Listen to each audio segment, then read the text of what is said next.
ఓం శ్రీం గ్లీం గ్లౌం బ్రహ్మ్యం యజామ్యహం శ్రీం గురుభ్యో నమః స్వాహా ఆదిష్టానచక్రే నమః. ఓం హైం క్రీం శ్రీచక్ర నివాసిని లక్ష్మీ ప్రసన్న. ఓం శ్రీం క్రీం వాగ్దేవి ప్రసన్న.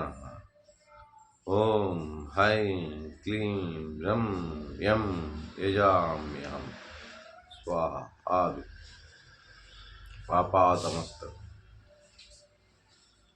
జనులారా, ప్రజలారా, మరో నేను చెప్తున్నవి మీకు అబద్ధం అనిపించవచ్చు. నిరూపణలుగా నేను ఉదయం వీడియో పెడితే ఇప్పుడు 7:30 అయింది టైం. ఇప్పుడు వీడియో పెడితే సాయంత్రానికి అవి జరుగుతున్నాయి, లేదా ఆ రాత్రికి జరుగుతున్నాయి. అది మీరు ముందుగా గమనించగలరు. నేను చెప్పే ప్రతి ఒక్క మాట ఖచ్చితంగా ఇప్పుడు కాకపోయినా మీరు నమ్మే లోపల ఖచ్చితంగా జరుగుతాయి. అంటే ఈ సంవత్సరం లోపల మొత్తం మీద చెప్తున్నాను నేను ప్రస్తుతానికి. తర్వాత వచ్చే సంవత్సరం చెప్తాను. ఈ సంవత్సరం ఇప్పటి వరకు చెప్పినవన్నీ వచ్చే సంవత్సరానికి కాదు, ఈ సంవత్సరానికి మాత్రమే. ఈరోజు, రేపు, ఎల్లుండు ఈ 3 రోజుల్లో కొన్ని అగ్ని ప్రమాదాలు. మళ్ళీ మంచు కురుస్తుంది కదా, చాలా ఊర్లో చాలా భయంకరమైన మంచు కురుస్తుంది. చలికి జనాభా రాలేకపోతున్నారు. నేను చెప్పిన వైరస్ కూడా వచ్చింది, చెప్పారు కదా. నేను చనిపోతాన్న 13 మంది కాకినాడ సముద్రం అది జరిగిపోయింది. 13 మంది పిల్లలు జల సమాధి అయిపోయారు సముద్రానికి. తిరుపతి జరిగిపోయింది. అట్లాగే ఒంగోలు అంటే ప్రకాశం జిల్లా ఆ ఏరియాలో భూకంపాలు అది జరిగింది. అంతకుముందు హైదరాబాద్ అవుతుందని చెప్పాను, జనాభా అది గమనించలేదు. అది నా తప్పు కాదు. నేను చెప్పే ప్రతి ఒక్కటి అక్షర సెక్షన్. నమ్మిన వాళ్ళకి నమ్మినంత, నమ్మని వాళ్ళకి వాళ్ళ కర్మఫలం. నమ్మడం నమ్మకపోవడం అనేది అది మీకు సంబంధించిన విషయం. చెప్పకపోవడం అనేది నాకు సంబంధించిన విషయం. ఇది గమనించగలరు. ఈరోజు, రేపు, ఎల్లుండు గ్యాస్ సంబంధించిన ప్రమాదాలు ఎక్కువగా జరుగుతాయి. చాలామంది మన గురువులు క్యాలెండర్లలో ఈ సంవత్సరం చాలా అద్భుతంగా ఉంది, కొన్ని రాసుల వారికి బాగుంది, మరికొన్ని రాసులు కొన్ని రోజులు బాగాలేదు, మరికొన్ని రాసులు కొంచెం అస్సలు బాగాలేదు. ఇట్లా ఏవో వాళ్ళకి నచ్చింది చెప్పారు. నేను కాదన్ను, వాళ్ళ శాస్త్రాన్ని నేను గౌరవిస్తాను, నేను కాదనలేదు. కానీ వాళ్ళదే నాది. 10 మంది ఒకే పదాన్ని వాడి అంతా బాగుంటుందని వాళ్ళు చెప్తున్నారు. ఈ సంవత్సరము ఆదాయాలు బాగుంటాయి, అనుకూలతగా ఉంటాయి, ఉద్యోగాలు వస్తాయి, విదేశీ ప్రయాణాలు ఉంటాయి, కోట్లకి పడగలెత్తుతారు. ఇవన్నీ అన్నీ చెప్పారు. సరే, వాళ్ళదే నిజం అనుకుందాము, వాళ్ళదే నిజం కూడా అనుకుందాం. కానీ ఈ 10 మందికి వ్యతిరేకంగా నేను ఒక్కడిని మాత్రం వ్యతిరేకంగా చెప్పాను. అది మీరు గమనించగలరు. అది 1వ తేదీయే చెప్పాను నేను. మరి సంవత్సరం అంతా బాగుంటే మనకు అనుకూలంగా ఉండాలి, కానీ వ్యతిరేకంగా ఉండకూడదుగా. నేను చెప్పిన తిరుమల ఫస్ట్ రోజే, అంటే జనవరి 1 రోజే జరిగింది. 2వ తేదీ జలదిగ్బంధంలో పిల్లలు కాకినాడ గురించి చెప్పాను. అదే రోజు ఒంగోలు ప్రకాశం జిల్లా అని చెప్పాను, అది జరిగింది. 3వ తేదీ వైరస్ గురించి చెప్పాను. 3వ తేదీ చెప్పలేదు, దాన్ని 2వ తేదీ 1వ తేదీలోనే వైరస్ చెప్పాను. కానీ 3వ తేదీ వీడియో లోపలికి వచ్చేసింది. అది ఆ వీడియోలో మీకు చెప్పాను. 4వ తేదీ నిన్న చెప్పింది ఒక 3 నెలల్లో జరగబోతున్న విషయాలు. ఇప్పుడు చెప్తున్నది ఈరోజు, రేపు, ఎల్లుండి ఈ 3 రోజుల్లో జరగబోయే విషయాలు ఎక్కడి నుంచి ఎక్కడి వరకు అనేది కూడా చెప్తాను.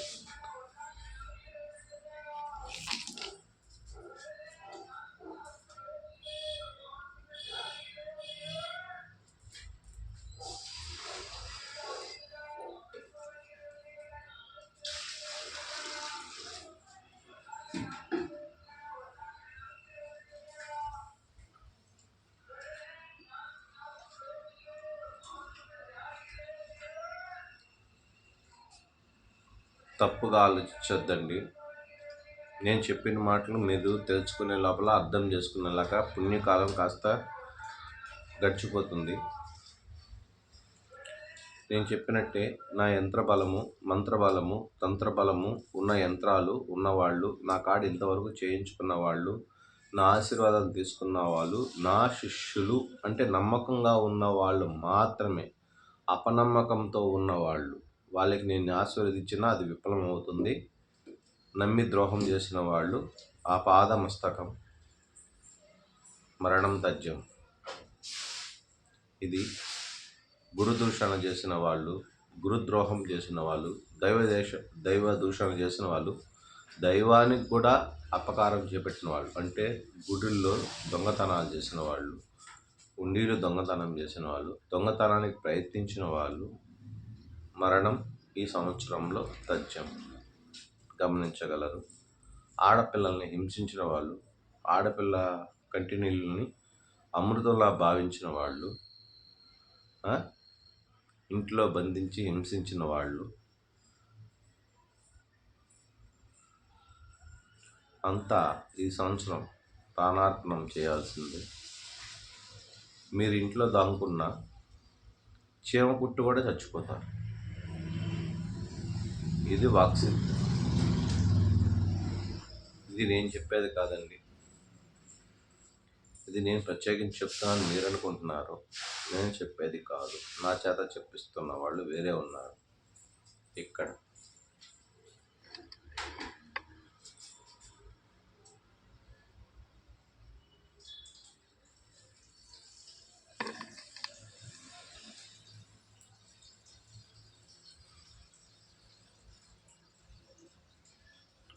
దగ్గరలో సునామీ ప్రభావాలు ఎక్కువగా తాండవిస్తాయండి. ఎప్పుడూ రాని ఉప్పెనలు వస్తాయి. అధిక వర్షపాతం నమోదవుతుంది. ఈ 3 రోజుల్లో గ్యాస్తో సంబంధించిన, అంటే ఆటోలకైనా కావచ్చు, ఇళ్లల్లో అయినా కావచ్చు, హోటల్స్లో అయినా కావచ్చు, గ్యాస్కి సంబంధించిన ప్రమాదాలు హెచ్చుగా పెరుగుతాయి. పెరిగి జన నష్టం, ధన నష్టంతో పాటు ప్రాణ నష్టం కూడా జరుగుతుందండి. ఇది గమనించగలరు. తర్వాత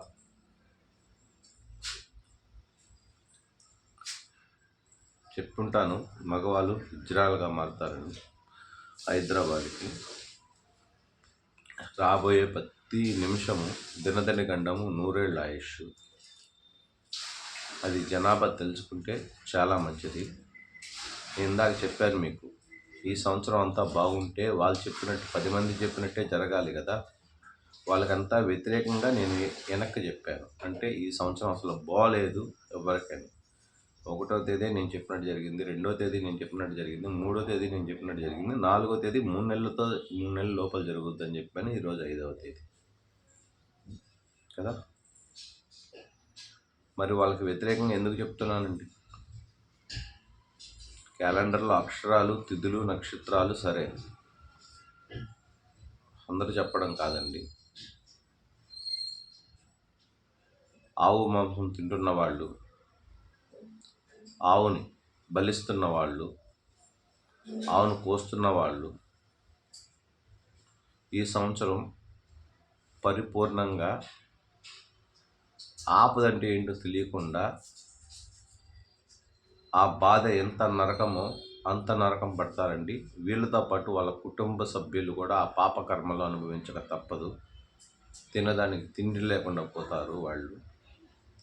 గోవధ చేసిన వాళ్ళందరూ శాపగ్రస్తమైన జీవితాన్ని గడిపిస్తారు.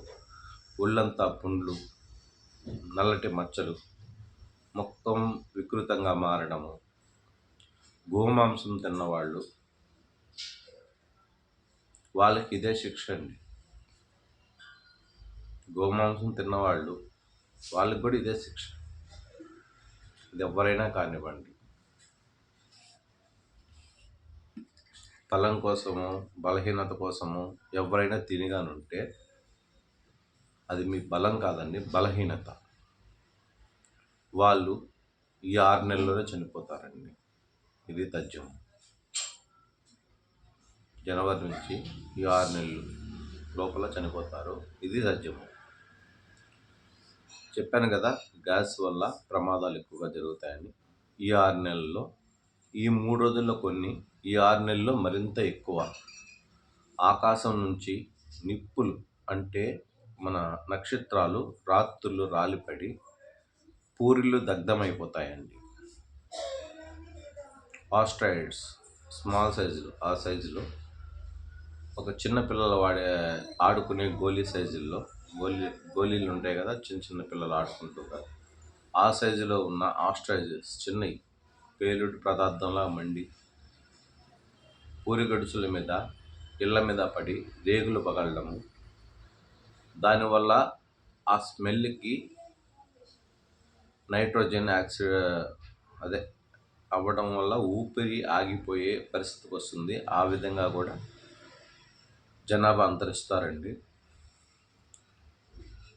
3 దిక్కుల మరో అగ్ని ప్రమాదం జరుగుతుంది. అది మందుగుడ్డు సామాగ్రి వల్ల, మనం టపాకాయలు పేలుస్తాం కదా, గోడమ్స్, అలాంటి వాటిలో 3 దిక్కుల అతి ప్రమాదకరం భారీ పేలుళ్ళతో కనీసం వేళ్ల మీద మొన్న 70 మంది చనిపోతారని చెప్పాను కదా తిరుపతిలో. అట్లాగే కౌంటింగ్ చెప్పలేను, దయచేసి గమనించగలరు. అంటే లెక్కలేదంటే లోపల ఉండే వాళ్ళు కాకుండా బయట ఉండే వాళ్ళు కూడా చనిపోతారండి. అందుకే కౌంటింగ్ చెప్పలేనని చెప్పాను. 3 చోట్ల ఈ ఫైర్ యాక్సిడెంట్ జరుగుతుంది. అధిక ధన నష్టంతో పాటు, అధిక ప్రాణ నష్టంతో పాటు వ్యతిరేకత మొదలవుతాయండి. కుల విపక్షత అంటే పెద్ద కులాల వాళ్ళు, చిన్న కులాల వాళ్ళు సమానం అవుతారు. ఇది మంచిది. కానీ వీళ్ళ కిందే వాళ్ళు ఉండాలని, వాళ్ళ కిందే వీళ్ళు ఉండాలని ఒకరికొకరు పోట్లాడుకుంటారు. కులమత భేదాలతో కొట్లాడుకుంటారు. ఈ సంవత్సరంలో జరుగుతుంది హైదరాబాదులో. శ్రీశైలంలో జరగకూడని తప్పులు కొన్ని జరుగుతాయండి. శ్రీశైల ప్రాంగణంలో మద్యం అమ్ముతారు. శ్రీశైల ప్రాంగణంలో గుడికి ముందరే షాపులో మద్యం అమ్ముతారు. ఆ మద్యాన్ని జనం తాగి శివుణ్ణి తిడతారు. అది భరాయించలేని శివుడు కృష్ణానది నుంచి పల్నాడు, పల్నాడు, గుంటూరు, విజయవాడ, ఖమ్మము, నందిగామ, కంచకచర్ల, గుంటూరు, వెలుగోడు, ఆదిలాబాదు అడవుల గుండా ప్రయాణించి ఊరూరా తిరిగి కందిమల్లాయపల్లి అంటే బనగానేపల్లి దగ్గర, రవ్వలకొండ దగ్గర కందిమల్లాయపల్లి, అక్కడ చేరి శిరస్థానం చేసుకుంటారు. ఆయన శిరస్థానము అంటే స్థానబలాన్ని ఏర్పరచుకోవటం, స్థిరంగా అక్కడే నివాసం ఏర్పరచుకోవటం. అప్పుడు కొన్ని మహిమలు జనాభా గమనించగలరు. హెచ్చుతగుళ్ళతో కృష్ణమ్మ ఒకరోజు ఎక్కువ, ఒకరోజు తక్కువగా బిందులో నీళ్లు తోడుకొని తీసుకున్నట్టుగా కృష్ణమ్మ ఒక్కొక్క రోజు తగ్గి ఒక్కొక్క రోజు పెరుగుతుంది. ఇది సూచన. అక్కడి నుంచి ఆ మల్లికార్జునుడు బయలుదేరి వెళ్తున్నాడని. కృష్ణమ్మ ఒడిలో కాళ్ళు కడుగుతా వెళ్తాడు ఆయన. అక్కడి నుంచే దాటుతాడు. అది శ్రీశైలంలో ఉన్న పూజారులు మాంసము విధిగా తింటారు. శ్రీశైలంలో ఉన్నవాళ్ళు బ్రాహ్మణులు, అర్చకులు మాంసము మద్యము ఎక్కువగా తాగుతారు ఈ సంవత్సరంలో. విజయవాడలో ఉన్నవాళ్ళు కొండరాళ్ళు దొల్లి బలైపోతారు. ఇది తప్పదు.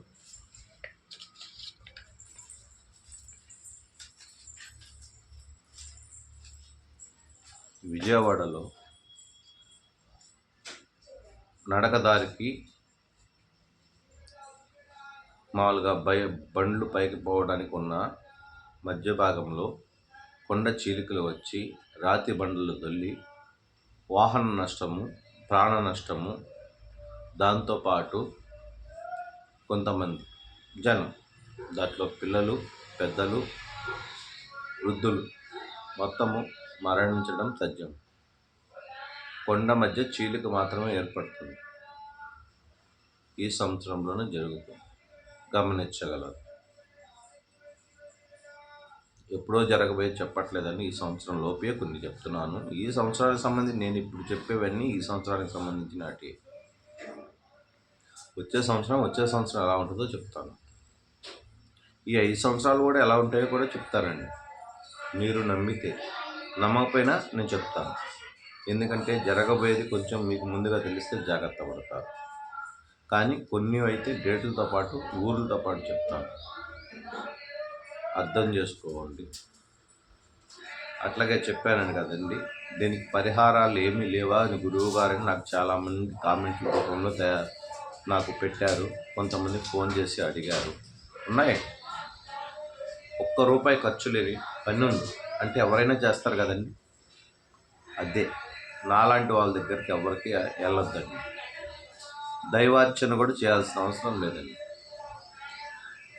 దక్షిణామూర్తి స్తోత్రము, శ్రీరామ పారాయణం, లలిత సహస్రనామం, గణపతి పూజ, ఇవి సుబ్రహ్మణ్య స్వామికి పూజలు, లేదంటే గుడి ప్రదక్షిణ, ఇలాంటివి చేసిన వాళ్ళకి అంటే కొన్ని విధాలుగా చెప్తున్నాను. హరే రామ హరే కృష్ణ, కృష్ణ కృష్ణ హరే హరే అనే పదము నినాదంలోకి బాగా వస్తుందండి. అయోధ్య రామయ్య గురించి కూడా వింత ఆలోచనలు వస్తాయి జనాభాకి. ఆయన పుట్టిన స్థలం కాబట్టి బలరాముడిగా వెలిచాడండి, బాలరాముడిగా. మిథుల, అర్థమవుతుందా? ఆయన గురించి వదిలేయండి, ఇప్పుడు వద్దు, అది మనకు దూరంగా ఉంది. కానీ చెప్పగలను.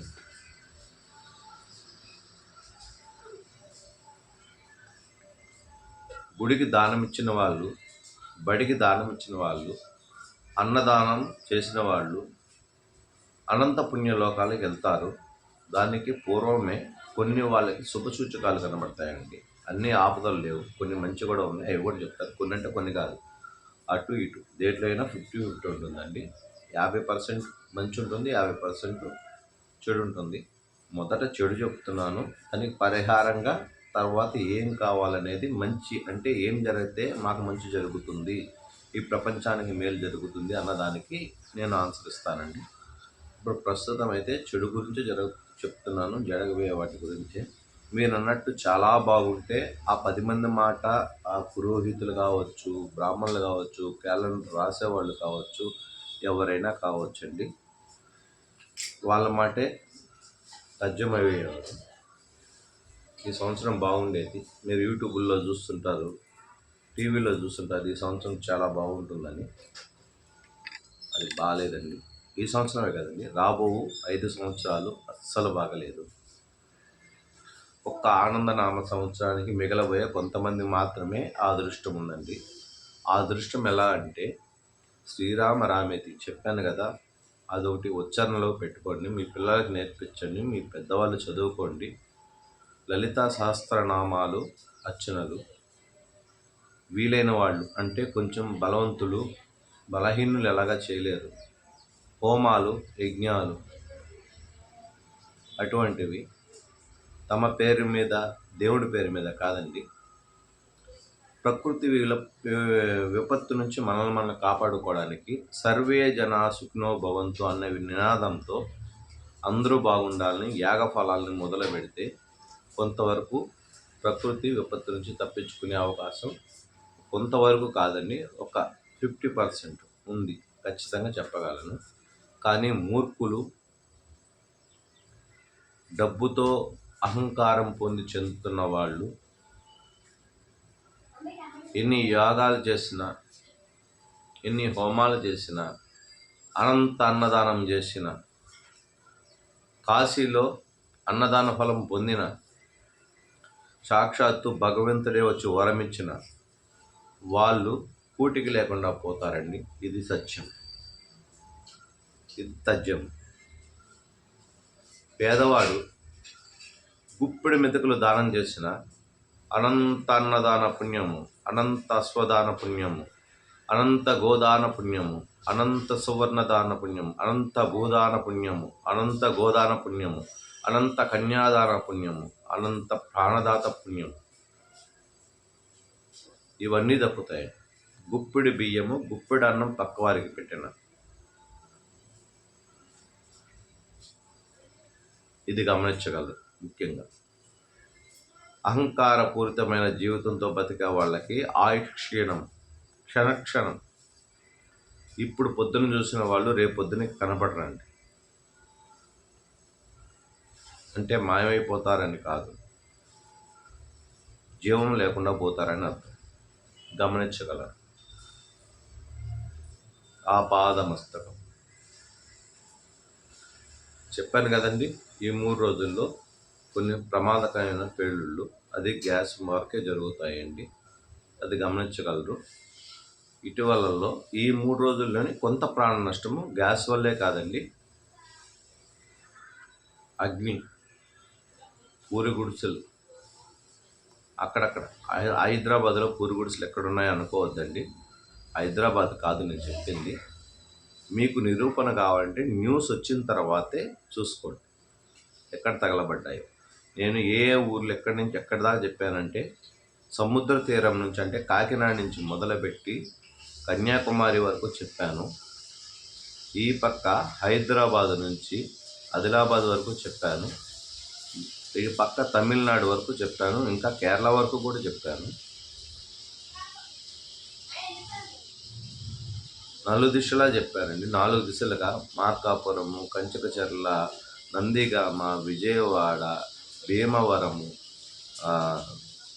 సత్తెనపల్లి, జగ్గయ్యపేట, అన్ని ఊర్లు చెప్పండి. ఏ ఊరు దీంట్లో నిమిత్తం లేదండి. అన్ని ఊర్లకి ఒక్కొక్క ఊరికి, అట్లాగే ఏ ఊరు గ్రామ దేవత ఉంటుందో ఆ గ్రామ దేవత 6 నెలల లోపల రాత్రులు గజ్జెలు కట్టుకొని గల్లు గల్లుమంటూ తిరిగి ప్రజల్ని భయభ్రాంతులను చేస్తుందండి. ఆ గజ్జెల సౌండ్ని చెవిటి, మూగ, కంటి చూపు పోవడము ఇవి వస్తాయండి. శరీరంపై ముందుగా బొబ్బలు లేస్తాయి, దద్దుర్ల కింద, ఎలర్జీ, మీ లెక్కలో అయితే ఎలర్జీ, స్కిన్ ఎలర్జీ అంటారు.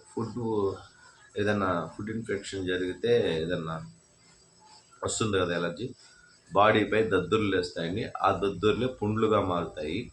ముఖం అందవికారం అయిపోతుంది. అందాలకి పాలిష్ పడుతున్న వారికి, అంటే దేవుడిచ్చిన ఈ ముఖానికి ఫేర్ అండ్ లవ్లీలు, మేకప్లు, రకరకాల ఐబ్రోస్, కాస్మెటిక్స్ వాడిన వాళ్ళకి వాళ్ళ ఫేసు జన్మలో చూసుకోలేనంత వికృతంగా మారుతుందండి. ఇవన్నీ తథ్యం, గమనించగలరు. ఉంటాను. రేపు మరికొన్ని చెప్పుకుందాము.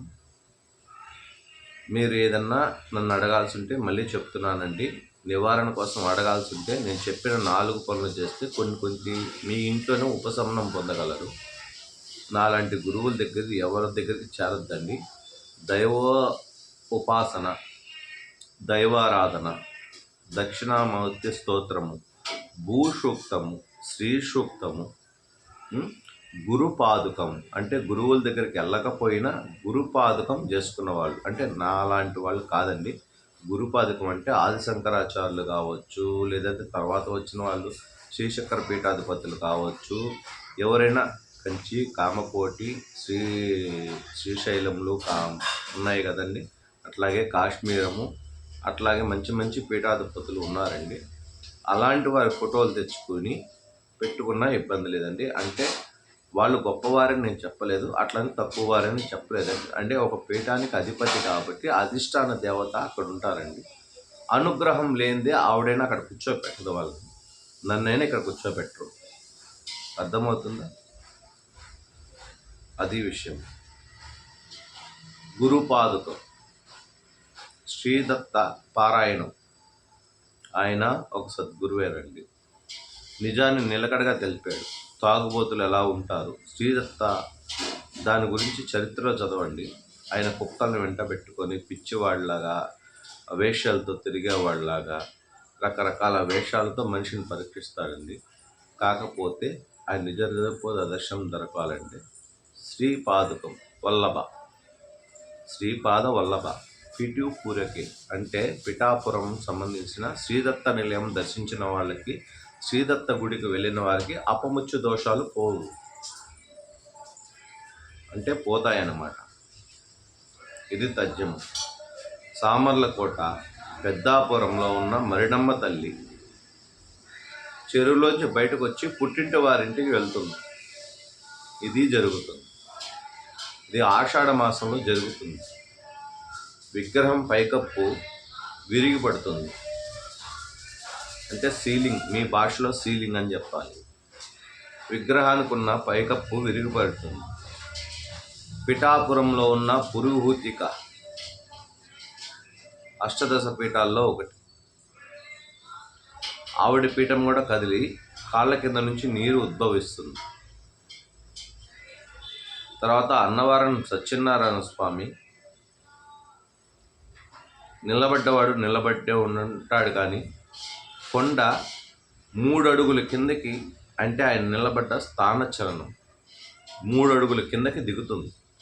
ఆ 3 అడుగుల కిందకి దిగడం వల్ల ఆ కొండకు వెళ్ళే దారికి కొంచెం బీటలు వారుతాయి.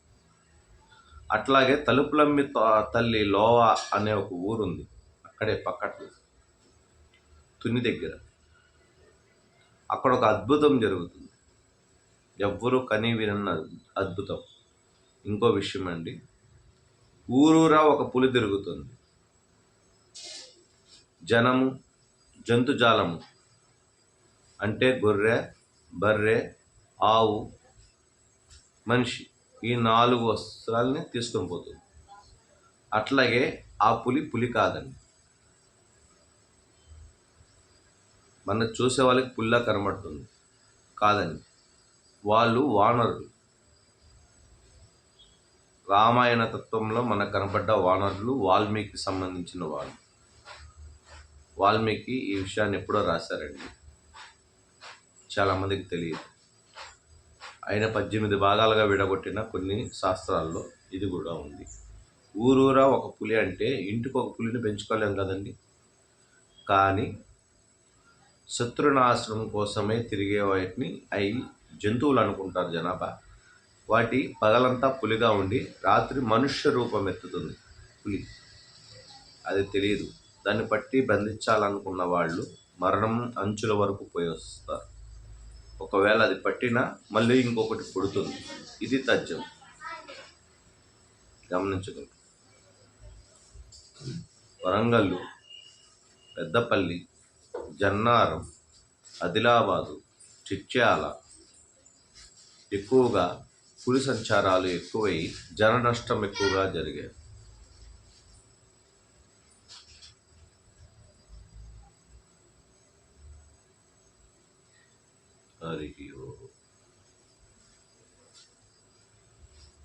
సింగరాయకొండలో ఉన్న లక్ష్మీనారసింహస్వామి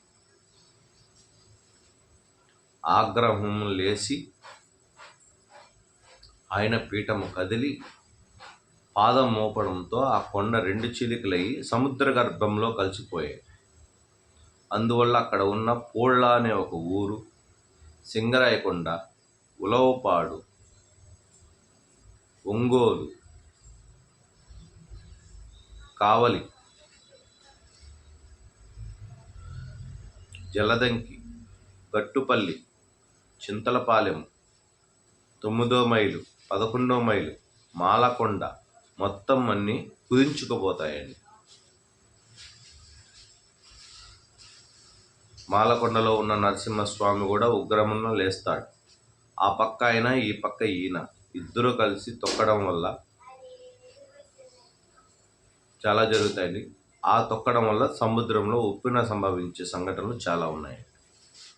సముద్రం నీళ్లు 12 అడుగులు వెనక్కి వెళ్తుంది. ఆ పాదమస్తకం 20 అడుగుల ఎత్తుతో అలలు ఉప్పొంగి జన నష్టము జరిగాను. ఇది కన్నురెప్పపాటులో జరిగిపోతుంది. కన్నురెప్పపాటు అంటే ఇలా మూసేలా కాదండి. రాత్రి పడుకొని ఉదయం చూసే లోపల రాత్రి కన్ను మూయడం అంటే నిద్రపోవడం, కన్ను తెరవడం అంటే లేయడం. లేచే లోపలికి మనకు తెలియకుండా చాలా వింతలు విశేషాలు జరుగుతాయి. ఇది తథ్యం. ఇంకా మిగతాయి రేపు చెప్పుకుందామండి. సర్వే జనా సుఖినో భవంతు. అష్టైశ్వర్య ఫలసిద్ధిరస్తు. మనోవాంఛా ఫలసిద్ధిరస్తు.